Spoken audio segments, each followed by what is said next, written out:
LEAPS directly interacts with parents in two ways. Number one is in the assessing process. The informant-based assessment is portable electronically, and so you can actually engage a parent through the assessing process, get their input.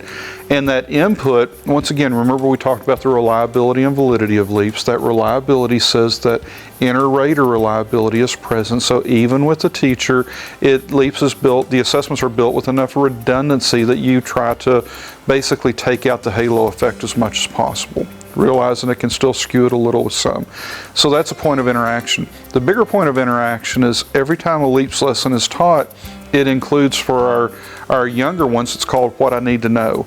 And that's something that goes home to mom and dad that tells about the lesson itself, how they can work on the lesson at home. And then for our older kids, a skills lesson recap.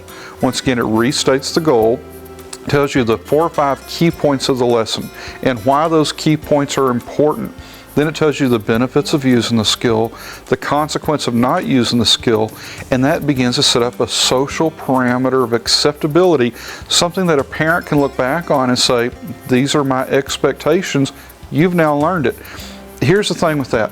Punishment is not good discipline. Punishment is when you go in and you provide a consequence minus the actual discipline itself. Discipline is when you teach or you make known an expectation. Teach the skill, and then when punishment comes in because a kid's made a choice, it's effective. When punishment occurs before a student, a child has learned what to do, it's not effective. And so that's how you begin helping a parent understand discipline, which is, here are my expectations, you have learned this, now I can expect that you apply it. Knowledge is a real powerful tool on that.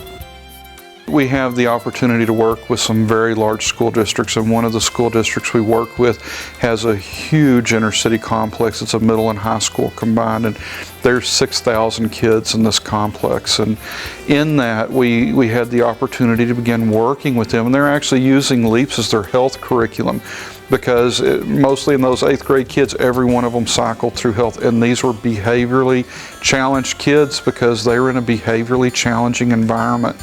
And we had a group there that worked with the kids after school as well, and what they began seeing were the LEAPS recaps going home. They began seeing not only the recaps going home, but they were hearing from parents that were getting the recaps and saying, hey, tell me more about this, because we had parents that wanted their kids to behave better as well.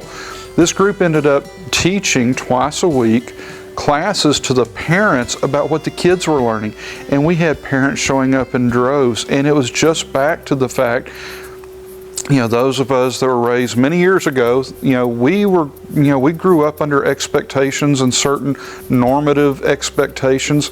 A lot of parents today, they don't know. They don't know the expectation and how to create the expectation, how to teach to the expectation. And so it was really neat to see the kids going home with recaps, mom and dad coming in and saying, hey, show us how to do this. And they showed up for classes themselves for it. And these groups were glad to teach it for 2 reasons. Number one, they wanted the kids to act better in the classroom. And number 2, they wanted a lot of the parents to have the skills themselves.